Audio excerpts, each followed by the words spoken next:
నమస్తే, welcome to hit TV podcast. నేను నరేష్, మనతో పాటు తెలంగాణ శ్యామ్ పోడ్కాస్ట్ లో జాయిన్ అవుతున్నారు, మాట్లాడుతాం. నమస్తే శ్యామ్ గారు. నమస్తే బ్రదర్. ఎలా ఉన్నారు? తెలంగాణలో అంటే ఉమ్మడి రాష్ట్రం పోయి దాదాపు 11-12 సంవత్సరాలు అవుతుంది. అవును. ఇప్పుడు తెలంగాణ గడ్డపై ఓన్లీ తెలంగాణ వాళ్ళ విగ్రహాలే ఉండాలా? అంటే ఆంధ్రప్రదేశ్ కి చెందినటువంటి లేదా ఆంధ్ర వాళ్ళ విగ్రహాలు, సినిమా ఇండస్ట్రీ కానీ రాజకీయ నాయకుది, రాజకీయం వదిలేయండి, సినిమాలు చూస్తారు కాబట్టి సినిమా ఇండస్ట్రీ విగ్రహాలు, బాలసుబ్రహ్మణ్యం గారి విగ్రహం పెడితే కాంట్రవర్సీ అవుతుంది. ఏమంటారు దీని మీద? ఇప్పుడు నేను ఏమంటున్నా అంటే బ్రదర్, బాలసుబ్రహ్మణ్యం గారు అంటే నాకు కూడా అభిమానమే. ఆయన పాటలు నేను కూడా విన్నటువంటి వ్యక్తిని. వింటున్నాము, వింటాము కూడా. నేనే కాదు, తమిళనాడు, తెలంగాణ, కేరళ, ఆంధ్రప్రదేశ్, ఈ భాష ఆ భాష తమిళనాడు కదా, సరే ఎవరైనా కానీ బ్రదర్, ఈ భాష ఆ భాష లేదు, అన్ని భాషల్లో పాడినటువంటి గొప్ప గాయకుడు ఎవరు? బాలసుబ్రహ్మణ్యం గారు. అద్భుతమైనటువంటి గొంతు, అద్భుతమైనటువంటి పాటలు పాడగలడు, నవ్వగలడు, చాలా అద్భుతమైనటువంటి గొంతు. మేమంటున్నాం, దాంట్లో అనుమానం లేదు. కానీ ఈ నేలకు ప్రత్యేకత ఉన్నది. ఏది? తెలంగాణ నేలకు. ఇక్కడ ఒక సంస్కృతి ఉన్నది, ఇక్కడ ఒక సాంప్రదాయం ఉన్నది. 60 ఏండ్లు మనమందరం తెలుగు వాళ్ళం అనేటువంటి ముసుగుతోని మా భాషని, మా యాసని అవమానించారు.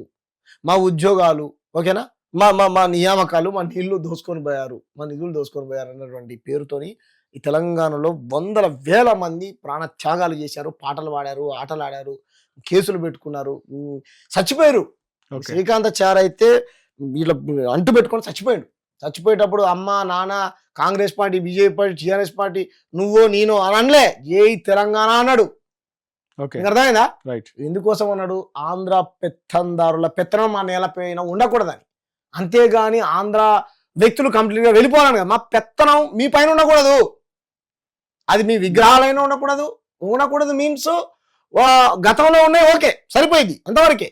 కానీ ప్రతి రంగంలో మీరు దూరిపోయి మా అన్ని సర్వం మీరు దోచుకున్నారనేటువంటి దాంతోనే కదా జరిగింది. ఆంధ్ర వాళ్ళే మాకు శత్రువులేం కదా, అన్నవాళ్ళు మానవాళ్ళే. అధికార వికేంద్రీకరణ, ఎవరి పాలన వాళ్ళు చేసుకుందామని విడిపోయాం, ఓకేనా. అన్నలదమ్ములా విడిపోయి ఆత్మీయుల్లా కలిసి ఉందాం.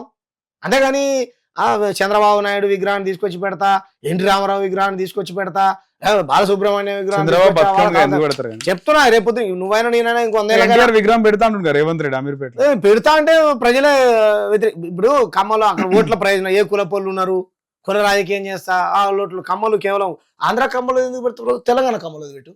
ఏమంటావు? తెలంగాణ కమ్మల లీడర్స్ లేరా? ఉన్నారా లేదా? పెట్టడానికి ఇప్పుడు ఇవి కూడా అయితే ఏర్పాట్లు అవుతున్నాయి. నవీన్ యాదవ్ రంగం సిద్ధం. సరే, ఇప్పుడు వాళ్ళ ఓట్ల ప్రయోజనాల కోసం తెలంగాణ ఆత్మగౌరవాన్ని, అస్తిత్వాన్ని వేరే వాళ్ళ దగ్గర తాకట్టు పెడతామంటే తెలంగాణ పేరు రానుండే బ్యాక్గ్రౌండ్ ఉన్న ఆంధ్ర వాళ్ళని ఏమన్నారు కానీ అదే ఇప్పుడు మా గద్దరన్న విగ్రహాన్ని ఎందుకు పెట్టవు?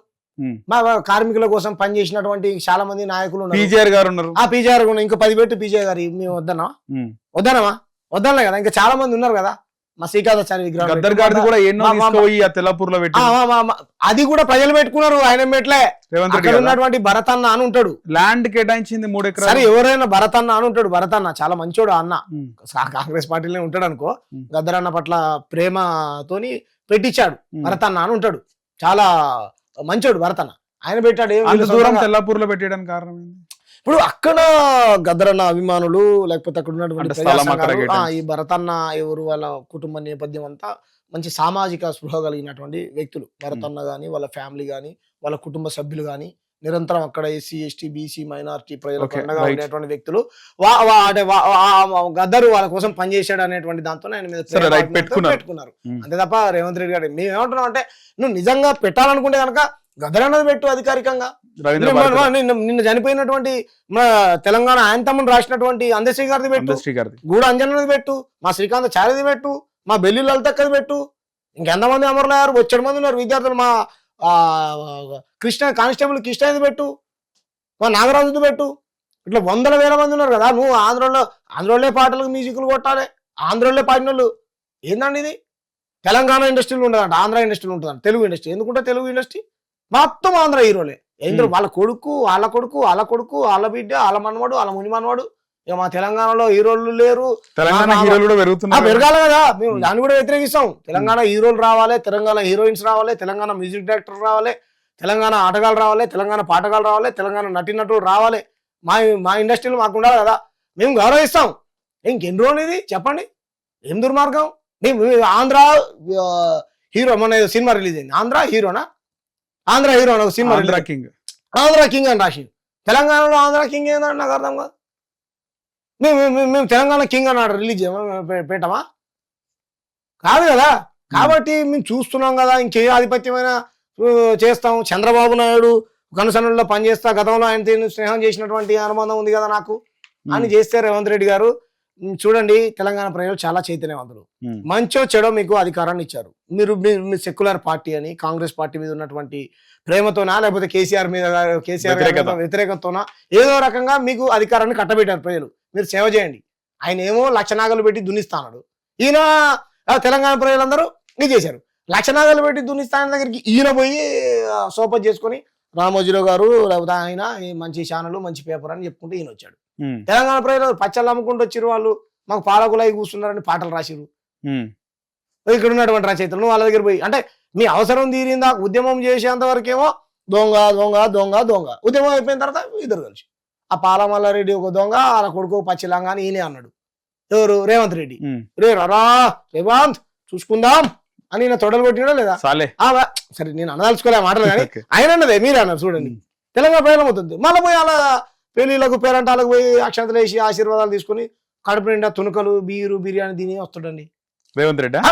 నువ్వు అన్నావు కదా పర్మిషన్ లేవు, సురారం చెరువు మొత్తం కబ్జా చేసిండు, దుందిగలు మొత్తం కబ్జా చేసిండు, మెడికల్ కాలేజీకి పర్మిషన్ లేదు, లేకపోతే ఇంజనీరింగ్ కాలేజీలకు పర్మిషన్ లేదు, నా ప్రభుత్వం వచ్చిన తర్వాత అన్నిటి మీద చర్యలు తీసుకుంటాం అది ఇది అన్నాడు. ఏంది సప్పులే సర్లేదు ఆయన అన్న మాటలే గుర్తు చేస్తున్నా. మీకు అర్థమైందా? కాబట్టి ప్రజలన్నీ పసిగడతా ఉన్నారు. మీరు దొంగలు ఒకటే ఊర్లు పంచుకుంటా ఉన్నారు. ఖబర్దార్, ఇది కరెక్ట్ కాదు. కాబట్టి చాలా మందిని ఈ నెలలో పుట్టినటువంటి ఉద్యమకారులు ఈ నెలలో కాలగర్భంలో కలిశారు. నాకు తిరుగులేదు అనుకున్నటువంటి కేసీఆర్నే ఫామ్ హౌస్ కు పరిమితం చేశారు. నేను నాదే తెలంగాణ, నేనే తెలంగాణకు రాజును కింగును ఏదో ఊహించుకున్నాడు ఆయన. కాబట్టి తెలంగాణ కోసం పనిచేయండి, మేమందరం మిమ్మల్ని కడుపులో పెట్టుకుంటాం. కాబట్టి మేమంటున్నాం బాలసుబ్రహ్మణ్యం గారి విగ్రహాన్ని 100కు 200% అక్కడి నుంచి తీసివేయాల్సిందే. వేరే దగ్గర పెట్టండి, వేరే దగ్గర మీ ఇంట్లో పెట్టుకోండి. మీకు అభిమానం ఉంటే పిలవండి, మమ్మల్ని మేము కూడా వస్తాం. మా గద్దరన్న విగ్రహాన్ని నీ ఆంధ్ర సచివాలయం కూడా పెట్టినా, నీ ఆంధ్ర అసెంబ్లీ ముంగడు తీసుకొచ్చి పెట్టినా. ఉమ్మడి ఆంధ్రప్రదేశ్ ఉన్నప్పుడు దాశరథి గారు గొప్ప సాహిత్యాన్ని రాశాడు, ఆ చల్లని సముద్ర గర్భం అని. ప్రపంచాన్ని మొత్తం 3 చరణాల్లో కోట్ చేస్తూ రాశాడు. మరి ఆయన విగ్రహాన్ని తీసుకొచ్చి పెట్టినా కరెక్ట్ కాదు కదా బ్రదర్? మా విగ్రహాలు అక్కడ ఉండవు, మీ విగ్రహాలు మాత్రం ఇక్కడ ఉండవు. ఇది ఆధిపత్యం కదా, ఇది బ్రాహ్మణ ఆధిపత్యం, ఆంధ్ర ఆధిపత్యం. కాబట్టి బాలసుబ్రహ్మణ్యం గారు ఆయన పాటలు మనం మాట్లాడుకున్నాం, చాలా పాటలు రాసిండు. తెలంగాణ వాళ్ళు కూడా అభిమానిస్తారు కదా, పొలిటీషియన్ కాదు కదా. అదే బ్రదర్, నేను ఏమంటున్నా, ఆయన గాత్రాన్ని గానీ ఆయన పాటలు కానీ నేనేం అభిమానించట్లే. ఆయన పాటకు నేను కూడా ఆయన పాటలు విన్నాను. ఇంకా ఆయన అంటే సినిమాలు చూస్తాము, పాటలు వింటాం కానీ విగ్రహాలు వద్దంటారు. నేను మళ్ళా ఆధిపత్యం కదా, ఒక రకమైన ఆధిపత్యం కదా.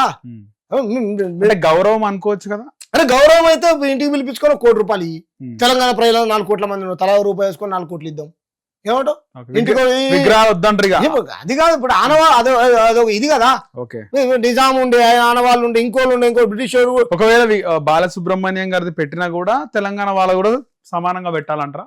తెలంగాణ వాళ్ళకు ఎక్కువ నువ్వు ఇది ఇవ్వాలి కదా. తెలంగాణ వాళ్ళకి ఫస్ట్ ప్రాధాన్యత ఇవ్వాలి కదా, తర్వాత వాళ్ళకి ఇవ్వాలి కదా. ఈ గడ్డ కాబట్టి, ఈ నెల కాబట్టి ఈ నెల కోసం ఆయన తెలంగాణ వాళ్ళ విగ్రహాలు. ఆయన ఏమైనా సామాజిక ఉద్యమకారుడా, సామాజిక సమస్యలపైన ఏమైనా కొట్లాడినోడా? కాదు కదా. ఆయన ఒక గాయకుడు, సినీ గాయకుడు, రైట్, గౌరవిద్దాం. ఆయన ఒక్కడే లేడు కదా. ప్రజా సమస్యల పైన గలం ఎత్తినటువంటి గదరన్నది పెట్టు, శ్రీకాంతాచార్యది పెట్టు, తెలంగాణ నేల కోసం ప్రాణత్యాగం చేశాడు ఇంతకుముందు నేను చెప్పినటువంటి మహనీయులను వాళ్ళది పెట్టు. వద్దు, ఆ ఆధిపత్యానికి వ్యతిరేకంగానే తెలంగాణ సమాజం కొట్లాడింది. మళ్ళా మీరు తీసుకొచ్చి పెడతా అంటే కరెక్ట్ కాదు కదా. కాబట్టి తెలంగాణ ప్రజలకు క్షమాపణ చెప్పండి. ఆ విగ్రహాన్ని ఇంకో దగ్గర పెట్టండి, ఆంధ్రాలో పెట్టండి, మమ్మల్ని పిలవండి, మేము కూడా వస్తాం. ఏమంటారు? ఆంధ్ర అన్నలు మా అన్నలే, ఆంధ్ర అక్కలు మా అక్కలే, ఆంధ్ర తెలంగాణ అన్నలదమ్ములాగా కలిసి బతుకుతున్నాం, కలిసి బతకనియండి. దయచేసి మీ పెత్తనం మా మీద రుద్దకండి, వాళ్ళ విగ్రహాలు తీసుకొచ్చి ఇక్కడ పెట్టకండి. ధన్యవాదాలు. హిట్ టీవీ యాప్, ఇందులో short news, live news, entertainment shows, movies, digital magazines తో పాటు మీ జిల్లా వార్తలను కూడా ఫ్రీగా చూడొచ్చు. ఇంకెందుకు ఆలస్యం, వెంటనే హిట్ టీవీ యాప్ ని డౌన్లోడ్ చేసుకుని ఫ్రీగా ఎంటర్టైన్మెంట్ పొందండి. Hit TV app, hit TV app, please download hit TV app. Hit TV app ని ఫ్రీగా డౌన్లోడ్ చేసుకుని ఎంజాయ్ చేయండి. మీకు నచ్చిన ఎంటర్టైన్మెంట్ కోసం హిట్ టీవీ యాప్ ని ఫ్రీగా డౌన్లోడ్ చేసుకుని ఎంజాయ్ చేయండి. హిట్ టీవీ యాప్ ని డౌన్లోడ్ చేసుకుని ఆస్వాదించండి, ఆశీర్వదించండి. ఇంతమంది సెలబ్రిటీలు హిట్ టీవీ యాప్ ని డౌన్లోడ్ చేసుకోండి అని చెప్తున్నారంటే ఎంత మంచి యాప్ ఆలోచించండి. అమెరికా అమెరికా అమెరికా అమెరికాలో చదవాలనుకునే వాళ్ళకి విశ్వసనీయమైన పేరు మన శౌర్య కన్సల్టెన్సీ. UK లో 1 year masters. UK లో 1 year masters. 2 years work permit up to 5 years visa. Contact Saurya Consultancy. Contact 89851 89851.